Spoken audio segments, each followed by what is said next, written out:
রমজান মাসের একটা ফিতরত আছে, আল্লাহ তাআলা শয়তানকে খাঁচাবন্দি করেন, শিকলে বেঁধে রাখেন।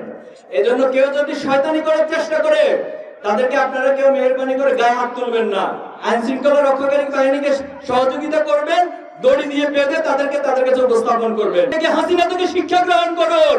যদি ফাঁসিবাদী আচরণ করুন, হাসিনার যে পরিণতি হয়েছে তার চেয়ে ভয়াবহ পরিণতি এই যুব সমাজ আপনাদেরকে করে ছাড়বে। আমাদের এই ভূখণ্ডের ইতিহাস লড়াই এবং সংগ্রামের ইতিহাস। সেই উপনিবেশিক শাসনকাল থেকে এই ভূখণ্ডকে গোলামীর জিঞ্জরে আবদ্ধ করে রাখার জন্য সবসময় দেশীয় ষড়যন্ত্র এবং আন্তর্জাতিক শক্তি প্রচেষ্টা চালিয়ে গিয়েছে। কিন্তু আমাদের এখানে যারা ছিল, সে আলেম ওলামারা, বিপ্লবীরা বারবার জীবন দিয়েছে। তারা বালাকোটের প্রান্তরে শহীদ আহমেদ বেরলভী, ইসমাইল শহীদরা জীবন দিয়েছে।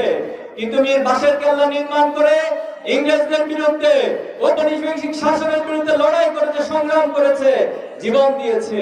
এখানে হাজী শরীয়তুল্লাহরা জীবন দিয়েছে, যুগে যুগে এইভাবে করে জীবন দিয়েছে, রক্ত দিয়েছে। কিন্তু কখনো কোনো শক্তির কাছে এই ভূখণ্ডের মানুষ মাথা নত করে নাই। 69 গণ অভ্যুত্থানে সংগঠিত হয়েছে।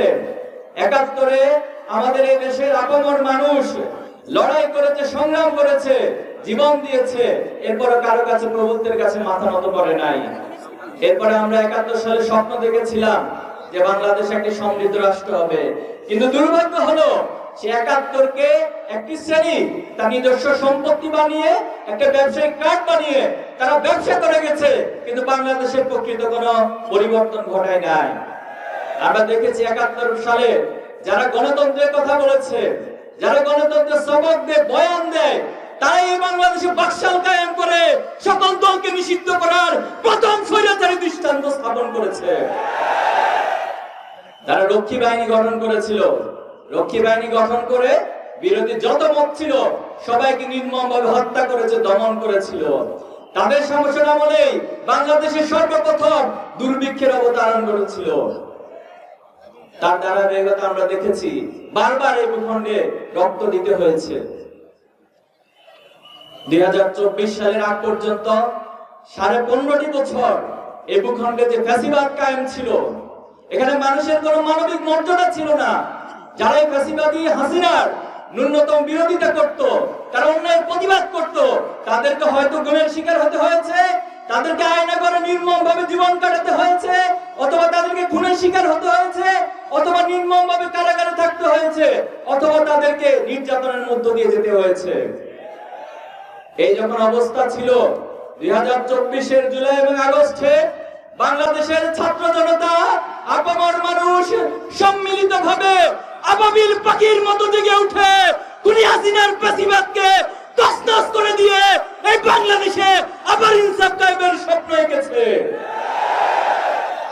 সংগ্রামী উপস্থিতি, আমরা শুধুমাত্র তাহের ভাইয়ের জন্য ভোট চাওয়ার জন্য আসি নাই।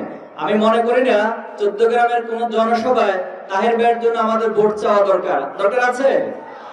তাহের ভাইকে ভোট দেওয়ার জন্য 14 গ্রামবাসী প্রস্তুত হয়ে বসে আছে। তবে দুর্ভাগ্য হচ্ছে কেউ কেউ ডিস্টার্ব করতে চায়, তাই তো? সারা বাংলাদেশে এই প্রবণতা আমরা লক্ষ্য করছি।